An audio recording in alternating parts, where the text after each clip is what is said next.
Now, before we get into the next hockey season, I'm going to talk about a couple of trades that were made just prior to the season and after the 1964 draft.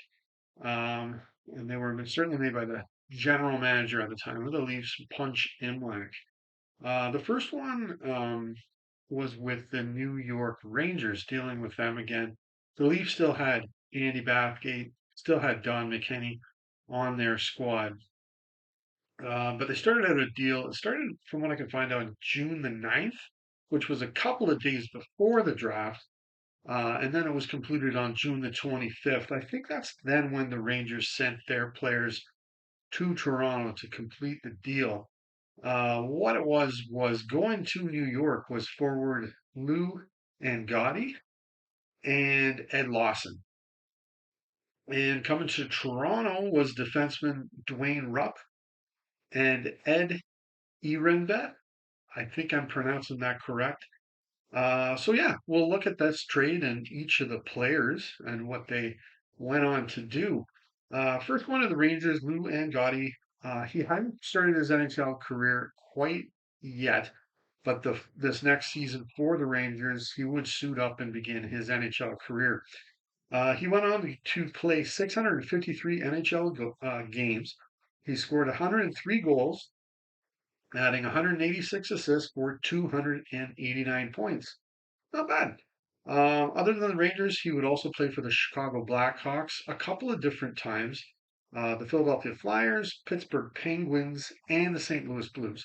So he played for a number of teams there.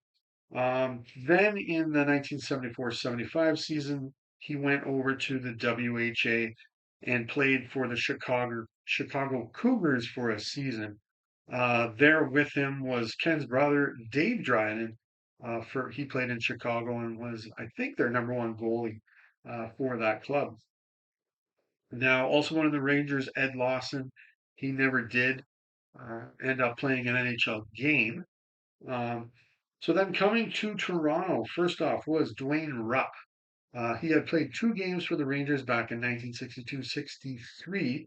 Now the Leafs would use him sparingly. He'd play a couple games or maybe a few games for the next few seasons until 1967-68.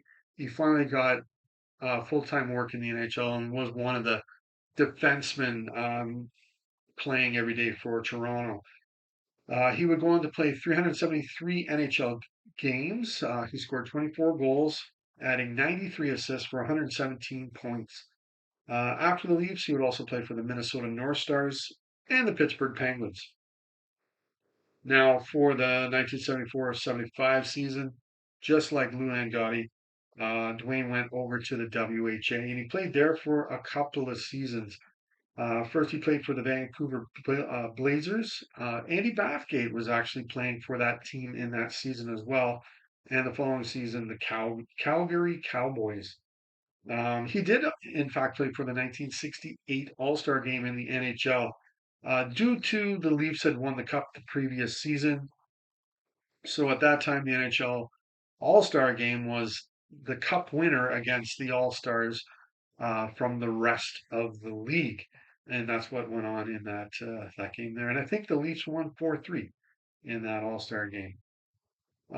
So yeah, that's pretty good. Now, interesting to note too, Rupp was actually selected by the North Stars in the intra-league draft. You may be asking, what in the world is that? It's definitely not around anymore, but it was designed back in the 1950s and was there to assist teams that did not make the playoffs. They could go in and then pick a player off a playoff team that was left unprotected. Um, sorry, they changed its name to the waiver draft, but this process or this stopped by the end or after the 2003-04 season. It no longer is in existence since then. And then Ed Ehrenvet, he never played in the NHL either. So just Rupp and Gotti played.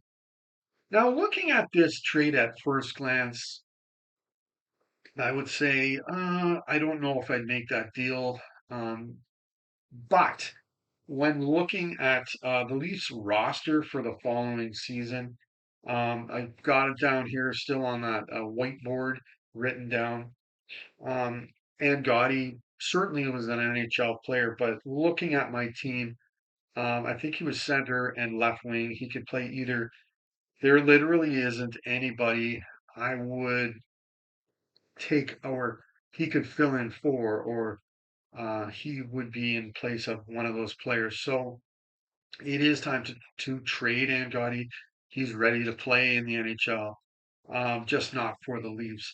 So therefore, I would greenlight this. Okay, that's fine. You'll get Rupp for one season, really playing defense for you. Um, and yeah, I'm fine with making that trade.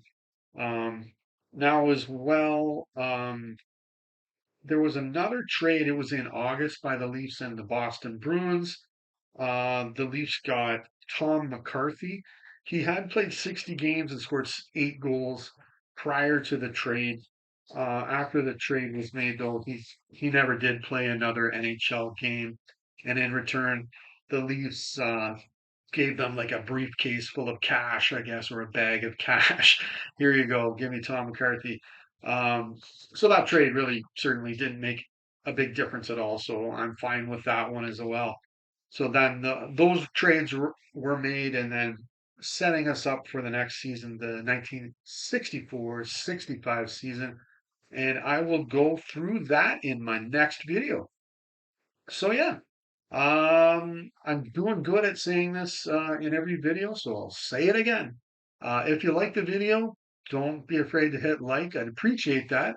And hey, don't be afraid to subscribe as well. I'm certainly hoping to put more videos on here about the Toronto Maple Leafs and their journey since 1967 and why they haven't won a cup since then. And certainly, if you want to comment on anything, you definitely can, and just keep it family friendly. That's all that I ask. But until next time, go Leafs, go.